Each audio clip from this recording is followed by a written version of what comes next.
Europe 1, 7h25, Thomas Soto. Les secrets politiques de Caroline Roux. Bonjour Caroline. Bonjour Thomas. Le Premier ministre assume la stigmatisation du Front National. L'info politique, Caroline, c'est que le PS va prendre le relais de Manuel Valls. Le parti prépare un document de travail pour lister les dérapages des candidats FN. Oui, toutes les fédérations du Parti Socialiste ont été mises à contribution. Une mission: éplucher les pages Facebook, les comptes Twitter, les déclarations dans la presse locale de tous les candidats FN et compiler le tout dans un seul document qui sera rendu public. Alors selon la rue de Solferino, les dérapages ont été identifiés dans 50 départements.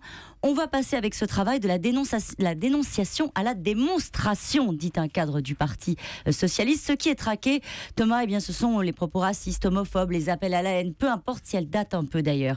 Un candidat des Trois-Monts en Charente qui récitait par exemple sur Twitter une devise SS, un dérapage d'un élu de Marseille sur le viol ou ses propos récents sur l'avortement.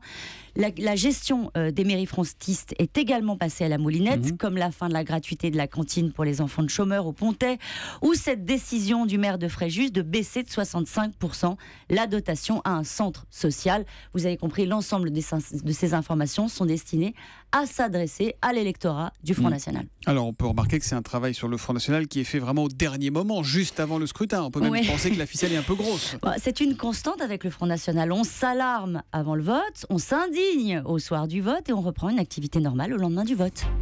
Les frondeurs, Caroline, vont reprendre du service au moment de la seconde lecture de la loi Macron. La question du jour, c'est combien sont-ils encore? Alors, ils sont 30 à la réunion hebdomadaire du mardi et ils sont 70 au total, c'est-à-dire ceux qui ont déjà été en situation de s'abstenir ou de voter contre un texte du gouvernement. Et ils sont 5 de plus, 5 femmes députées. Depuis le sondage Odoxa Le Parisien, vous vous souvenez, qui présentait les frondeurs comme courageux, comme donc soutenus par les Français. Ça a visiblement décomplexé certains députés. Et c'est peut-être pour cela que ce sondage a particulièrement déplu, je peux vous le dire ce matin, au Premier ministre.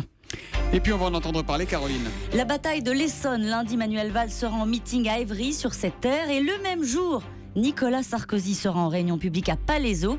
Nationaliser le scrutin. Vous vous souvenez, le message est passé. Évidemment, les secrets politiques de...